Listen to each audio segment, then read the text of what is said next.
The other जोई। Movie start होती है अमेरिका की क्वींस यूनिवर्सिटी में, जहाँ पे हमारी मूवी की मेन हीरोइन को दिखाया जाता है जिसका नाम होता है जोई मिलर।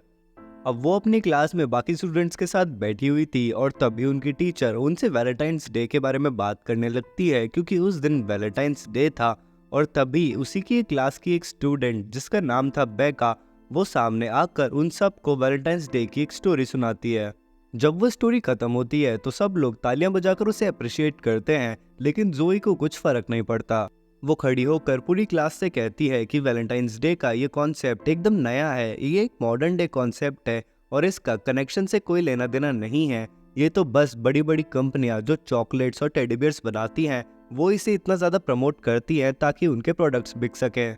ये सब सुनकर उसकी क्लास की प्रोफेसर उससे पूछती है कि क्या वो लव और इमोशंस में विश्वास नहीं करती है, तो तब जोई उन्हें जवाब देती है कि रिश्ते प्यार पे नहीं बल्कि कंपैटिबिलिटी पे टिके होते हैं। जोई एक पढ़ाकू कीड़ा थी और फिर वो उन सबसे कहती है कि उसने एक ऐप बनाया है जो कि एक इंसान की किसी दूसरे इंसान के साथ कंपैटिबिलिटी बता सकता है, और उससे ये पता चल जाएगा कि उन दोनों की रिलेशनशिप वर्क करेगी या नहीं करेगी। और इसका इमोशन से कोई लेना देना नहीं है। लेकिन इस पूरे ऐप का कॉन्सेप्ट पूरी क्लास को बकवास लगता है और वो सब उठकर वहाँ से चले जाते हैं। फिर जोई भी अपनी बेस्ट फ्रेंड एल के साथ कॉलेज के कैंपस से बाहर जा रही थी और तभी वहाँ पे बेका आ जाती है अपनी एक फ्रेंड के साथ, जो कि उसे कन्फ्रंट करती है और पूछती है कि उसने उसकी स्पीच क्यों खराब करी। तो तब जोई उसे बोलती है कि वो उसकी स्पीच खराब करने के इरादे से कुछ भी नहीं बोली थी, वो तो बस फैक्ट्स बता रही थी और वही बता रही थी जो कि उसे लगता है कि सही है। ये सब बातें होने के बाद वो वापस वहां से बाहर जाने लगती है कि तभी एक फुटबॉल आकर जोई को लगती है, और तभी उनकी स्कूल की फुटबॉल टीम का कैप्टन जैक मैक्लेरन आके वहां उससे मिलता है और देखता है कि उसे कहीं चोट तो नहीं आई है। वो बातों बातों में जोई के साथ फ्लर्ट करने की कोशिश करता है, लेकिन जोई उससे भाव नहीं देती। और फिर जैक के जाने के बाद जब एल जोई से कहती है कि वो क्या पागल है, उनके कॉलेज का सबसे हॉट लड़का उससे फ्लर्ट करने की कोशिश कर रहा था और वो उसे भाव ही नहीं दे रही है, तो तब जोई उसे बताती है कि वो और जैक आपस में कंपैटिबल नहीं है उसके ऐप के अकॉर्डिंग, और इसीलिए वो दोनों रिलेशनशिप में नहीं आ सकते हैं। वो उससे कहती है कि जैक खेलकूद में ज़्यादा विश्वास रखता है और मैं पढ़ने में, मैं एक पढ़ाकू लड़की हूँ, और मैं जिसके साथ रिलेशनशिप में आऊँगी वो भी एक पढ़ाकू लड़का यानी कि एक टेक नर्ड ही होगा। और फिर कुछ दिनों बाद जोई एक क्लासरूम में बैठ के एक बड़े साइंटिस्ट जो कि उनके कैंपस पे आए थे लेक्चर देने के लिए, उनका लेक्चर अटेंड कर रही थी। और वहीं पे MIT से एक लड़का भी आया हुआ था जिसका नाम था माइल्स। उन साइंटिस्ट का लेक्चर खत्म होने के बाद माइल्स उनसे क्वेश्चन करता है कि क्या उन्हें लगता है कि साइंस लव और रिलेशनशिप्स को भी समझ सकती है और साइंस की मदद से क्या इन्हें भी सुधारा जा सकता है। तो तब वो साइंटिस्ट उसे जवाब देती हैं कि साइंस सब चीज़ें सॉल्व कर सकती है सिवाय प्यार और रिलेशनशिप्स के, क्योंकि ये दोनों इमोशंस पे काम करती हैं और इमोशंस साइंस नहीं समझ सकता है। तब माइल्स उनकी बात से डिसएग्री करता है और कहता है कि साइंस बिल्कुल प्यार और रिलेशनशिप्स को संभाल सकता है। वो फिर एकदम जोई की तरह बातें करने लगता है, जबकि वो आज से पहले कभी जोई से मिला भी नहीं था, और वही सब बातें रिपीट करता है, जैसे कि वैलेंटाइंस डे का फ्रॉड होना और ये बस एक स्कैम होना जहाँ पे बड़ी बड़ी कंपनियां अपने प्रोडक्ट्स लोगों को चिपकाती हैं। लेकिन ये सब बातें सुनकर जोई बहुत ज़्यादा इम्प्रेस हो जाती है। वो सोचती है कि मुझे इससे ज़्यादा कंपैटिबल लड़का नहीं मिल सकता है, इसकी और मेरी सोच बहुत सिमिलर है। लेकिन वो माइल्स से मिल पाती उससे पहले ही माइल्स वहाँ से जा चुका होता है। जोई एक स्टूडेंट होने के साथ साथ एक बुक स्टोर में पार्ट टाइम जॉब भी करती थी, जहाँ पे एक दिन उसकी शॉप में जैक आता है। वो वहाँ पे एक गेमिंग की बुक लेने के लिए आया था, जो कि वो ले लेता है, लेकिन पेमेंट करते वक्त वो गलती से अपना क्रेडिट कार्ड वहीं पे भूल के चला जाता है। जोई उसके पीछे भागती है उसे वो वापस देने के लिए, और जैक एक साइकिल से जा रहा होता है और अचानक से जोई की आवाज़ सुनकर वो पीछे मुड़ता है, लेकिन इस चक्कर में उसका एक गाड़ी के साथ एक्सीडेंट हो जाता है। जोई की काफ़ी कोशिश करने के बाद जैक को होश तो आ जाता है, लेकिन होश में आते ही वो जोई को अपनी गर्लफ्रेंड समझने लगता है और उसे किस करने लगता है। जब उसे हॉस्पिटल ले जाया जाता है तो वहाँ पता चलता है कि उसे एमनीशिया हुआ है, मतलब ब्रेन में चोट लगने के कारण उसकी मेमोरी में हल्के से फॉल्ट्स आ गए हैं, और अब वो जोई को ही अपनी गर्लफ्रेंड मान रहा है। फिर जोई अपनी बेस्ट फ्रेंड एल को फ़ोन करती है, जो कि उसे बताती है कि जब जैक का एक्सीडेंट हुआ उस टाइम पे जैक एक दूसरी लड़की को डेट कर रहा था जिसका नाम था जोई वॉलिस, और क्योंकि उन दोनों का नाम जोई है और उनकी शक्ल भी आपस में थोड़ी थोड़ी मिल रही है, तो सर में चोट लगने की वजह से जैक अब उसी को अपनी वाली जोई मान रहा है। जैक की असली गर्लफ्रेंड अपने पेरेंट्स के साथ बहामास के आइलैंड्स पे वेकेशन मनाने गई हुई थी, जहाँ पे नेटवर्क ना होने के कारण उसकी जैक से बात नहीं हो पा रही थी। फिर जब जोई जैक के पेरेंट्स से मिलती है तो वो लोग भी उसे जैक की गर्लफ्रेंड ही मान लेते हैं, क्योंकि उन्होंने भी कभी असली वाली जोई को नहीं देखा था और जोई उन्हें सच बताने ही वाली थी कि तभी वहाँ एंट्री होती है माइल्स की। माइल्स असल में जैक का कजिन है और उसके एक्सीडेंट की खबर सुनते ही वो दौड़ा दौड़ा उसके हालचाल पूछने के लिए आया है और आते ही वो भी जोई को जैक की गर्लफ्रेंड ही समझ लेता है।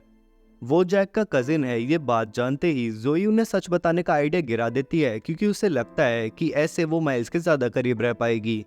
फिर वो सारे साथ में डिनर करते हैं जहाँ पे जोई माइल्स से बात करने की काफ़ी कोशिश करती है, लेकिन वो उससे बिल्कुल भी भाव नहीं देता और दूसरी ओर जैक उस पर पूरा लट्टू हुआ पड़ा था। फिर जैक की पूरी फैमिली एक स्कीइंग वेकेशन पे जाने का प्लान बनाती है ताकि इससे जैक बाहर निकले और उसकी सेहत में भी थोड़ा सुधार आए, और वो लोग जोई को भी अपने साथ इनवाइट करते हैं। जोई उनके साथ जाने के लिए तैयार हो जाती है और वापस आकर जब वो ये सारी बातें एल को बताती हैं तो वो भी उसके लिए बहुत एक्साइटेड हो जाती है और फिर वो जोई को एक स्विम सूट देती है और कहती है कि वो ये स्विम सूट माइल्स के सामने पहनकर जाए जिससे वो उस पर पूरा लट्टू हो जाए। फिर वो लोग वेकेशन मनाने के लिए कार में बैठकर अपने डेस्टिनेशन की तरफ जाने लगते हैं, जहाँ पे बीच सफर में जैक जोई का हाथ पकड़ने की कोशिश करता है, लेकिन वो उससे इरिटेट हो जाती है और अपना हाथ साइड में हटा लेती है। फिर अपनी डेस्टिनेशन पे पहुंचने के बाद वो सब लोग डिसाइड करते हैं कि हम सबको स्नोबोर्डिंग करने के लिए जाना चाहिए, लेकिन क्योंकि जैक को डॉक्टर ने मना किया हुआ था वो नहीं जाता और उसके अलावा बाकी सब चले जाते हैं। जोई को स्नोबोर्डिंग नहीं आती थी, लेकिन माइल्स वहाँ उसका पूरा ध्यान रख रहा था। वो उसे सिखा रहा था कि स्नोबोर्डिंग कैसे करते हैं और इसी खेलने कूदने में स्नोबोर्डिंग करते करते वो दोनों एक दूसरे के काफ़ी करीब आने लगते हैं और कुछ मोमेंट्स पे वो एक दूसरे से काफ़ी अट्रैक्टेड फील करते हैं। ये सारी बातें जोई अपनी फ्रेंड एल को फ़ोन पे बताती हैं, जो कि उसके लिए बहुत ही खुश होती है। और फिर एल जोई से कहती है कि वो स्विमसूट पहन कर माइल्स के सामने जाए जिससे वो फाइनली पूरा उस पर फिदा हो जाए। जोई ऐसा ही करती है। रात को वो स्विमसूट पहनकर बाथटब में बैठ जाती है, जहाँ पे थोड़ी देर बाद माइल्स आता है और उसी बाथटब में उसको ज्वाइन कर लेता है। वो उसे कहता है कि उसे जोई के साथ टाइम स्पेंड करना बहुत ही अच्छा लगता है, और वैसे तो जोई उस पर पहले से ही फिदा थी, लेकिन उसकी ये बातें सुनकर वो उससे और भी ज़्यादा अट्रैक्ट होने लगती है। फिर वो दोनों एक दूसरे के करीब जाने लगते हैं और फाइनली किस कर लेते हैं। लेकिन उनका ये रोमांस ज़्यादा देर नहीं चल पाता, क्योंकि जैक की छोटी बहन आकर वहाँ जल्दी उन्हें डिस्टर्ब कर देती है। पर फिर भी इन सब से जोई बहुत खुश थी और अगली सुबह वो जैक के साथ बैठ के कॉफ़ी पी रही थी, जहाँ पे वो मन ही मन ये सोच रही थी कि माइल्स उसके लिए परफेक्ट कंपैटिबल पार्टनर है, उसके ऐप के अकॉर्डिंग भी, और अब उसकी लाइफ में सब सही चलने वाला है। तभी जैक से बातें करते वक्त उसे पता चलता है कि माइल्स की ऑलरेडी एक गर्लफ्रेंड है, और ये सुनते ही उसके चेहरे से सारी खुशी गायब हो जाती है। वो जाकर माइल्स को कन्फ्रंट करती है, उससे पूछती है कि अगर उसकी ऑलरेडी एक गर्लफ्रेंड है, अगर वो ऑलरेडी एक रिलेशनशिप में है, तो उसने वो सारी बातें जोई से क्यों कही और उसे किस क्यों किया। माइल्स उसे जवाब में ये कहता है कि वो अपनी गर्लफ्रेंड के साथ एक ओपन रिलेशनशिप में है, यानी कि अपनी गर्लफ्रेंड के अलावा भी वो और भी लड़कियों को डेट कर सकता है, और कल रात को जो भी उसके और जोई के बीच में हुआ उसे वो ज़्यादा सीरियसली ना ले, वो इतनी कोई बड़ी बात नहीं थी और ये सब तो होता रहता है। ये सब सुनकर जोई को बहुत शौक लगता है और उसे बहुत ही दुख भी होता है, और उसे पहली बार समझ आ जाता है कि उसके ऐप से वो एक कंपैटिबल पार्टनर नहीं ढूंढ सकती है। अगले दिन वो माइल्स के साथ स्नोबोर्डिंग पे नहीं जाती है, उसे इग्नोर करती है और घर पे ही जैक के साथ रहती है, जहाँ पे वो उसके साथ छोटे मोटे गेम्स खेलती है और काफ़ी टाइम स्पेंड करती है। और वहीं पे उसे रियलाइज़ होता है कि जैक असल में बहुत ही एक फ़नी और अच्छा लड़का है, जो कि उसके लिए बहुत अच्छा है। पर उसे कुछ समझ नहीं आता, क्योंकि उसके ऐप के अकॉर्डिंग जैक उसके लिए बिल्कुल भी कंपैटिबल नहीं है। वो गेम्स में ज़्यादा ध्यान देता है और वहीं जोई पढ़ाई में ज़्यादा ध्यान देती है। लेकिन फिर भी अगले दिन वो दोनों साथ में स्नोबोर्डिंग के लिए बाहर जाते हैं। अब स्नोबोर्डिंग तो जैक कर नहीं सकता था, इसलिए वो दोनों एक दूसरे के साथ बस बर्फ़ से खेलते हैं, लेकिन ये मोमेंट्स भी जोई बहुत इंजॉय करती है और धीरे धीरे उससे प्यार में पड़ने लगती है, और फाइनली वो दोनों भी आपस में एक दूसरे को किस कर लेते हैं। जोई अपनी फ्रेंड एल को फ़ोन करती है और उससे अपनी चिंता बताती है कि वो असली जोई तो है ही नहीं, लेकिन जब असली जोई जैक के सामने आएगी और उसके घर वालों के सामने आएगी तब मेरा क्या होगा। तो एल उससे कहती है कि वो ज़्यादा सोचे ना, बस इस मोमेंट को एंजॉय करे और उसे अपने दिल में जो भी सही लगता है वो करे। जोई इस ट्रिप पे आई थी माइल्स का प्यार पाने के लिए, लेकिन वापस वो खुद जैक से प्यार में पड़कर जाती है और जाते वक्त वो उसका हाथ भी पकड़ के रखती है। जोई के मन में काफ़ी ज़्यादा डर था, और जब वो लोग उस गेस्ट हाउस से वापस अपने घर आ जाते हैं तब वहाँ पे जैक की गर्लफ्रेंड असली वाली जोई आ जाती है। वहाँ पे अब काफ़ी केओस हो जाता है, वो आपस में सब लोग कंफ्यूज हो जाते हैं और फिर जोई को सबको सब सच एक्सप्लेन करना पड़ता है। कोई भी जोई की साइड नहीं लेता क्योंकि जैक की असली गर्लफ्रेंड तो दूसरी वाली जोई थी और फिर जोई वहाँ से दुखी होकर चली जाती है। ये सब बातें कॉलेज में भी फैल जाती हैं और अब उसके बारे में काफ़ी अफवाहें उड़ रही थी कि उसने कैसे जोई वॉलेस की आइडेंटिटी चुराई और जैक और उसके कजिन माइल्स के साथ अफेयर चलाया और शायद वो अब प्रेग्नेंट भी है। ये सब जोई को अच्छा नहीं लगता और वो पूरी क्लास के सामने खड़े होकर उन्हें समझाने की कोशिश करती है, लेकिन वो सब लोग उसका बस वीडियो बना लेते हैं और उसे इंटरनेट पे वायरल करके उसका और भी मजाक उड़ाने लगते हैं। इन सब से दुखी होकर वो अपनी मम्मा के पास जाती है, जहाँ पे उसकी माँ उसे बैठकर समझाती है कि प्यार और रिलेशनशिप्स एक कंपैटिबिलिटी के ऐप से नहीं चलाए जा सकते। ये ऐप उसे कुछ भी नहीं बताएगा और ना ही उसे असली अच्छा पार्टनर ढूंढने में मदद करेगा, क्योंकि ये सब चीज़ें इमोशंस पे चलती हैं। जोई का वीडियो इंटरनेट पे वायरल होने की वजह से उसका ऐप वैसे भी रिमूव कर दिया गया था, लेकिन अब अपनी माँ की बातें सुनकर भी उसे सब कुछ समझ आने लगता है और वो वापस हिम्मत करके कॉलेज चली जाती है।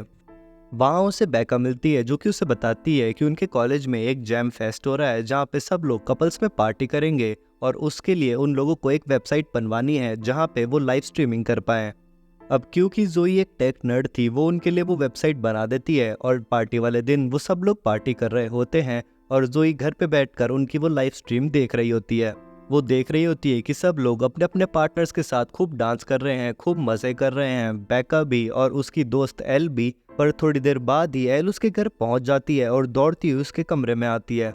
वो उसे एक वीडियो रिकॉर्डिंग के जरिए दिखाती है कि जैक की जो गर्लफ्रेंड थी, यानी कि दूसरी वाली जोई, वो किसी और लड़के के साथ लगी हुई है, मतलब वो अब किसी और के साथ रिलेशनशिप में है, तो वो जाकर फटाफट जैक से मिल ले। जोई खुश होती है और फटाफट उस पार्टी पे पहुंचती है जहाँ पे वो डीजे से एक माइक लेकर सबके सामने जैक का नाम लेती है और उसे जैसे ही ढूंढती है वो उसके पास जाकर उसे अपने प्यार का इजहार कर देती है। जैक भी उसे अपना लेता है और कहता है कि उसने जोई वॉलेस के साथ इसीलिए ब्रेकअप करा था ताकि वो जोई मिलर के साथ रिलेशनशिप में आ पाए, क्योंकि वो इसी से प्यार करता है। इसी के साथ ये मूवी यहीं पे ख़त्म हो जाती है।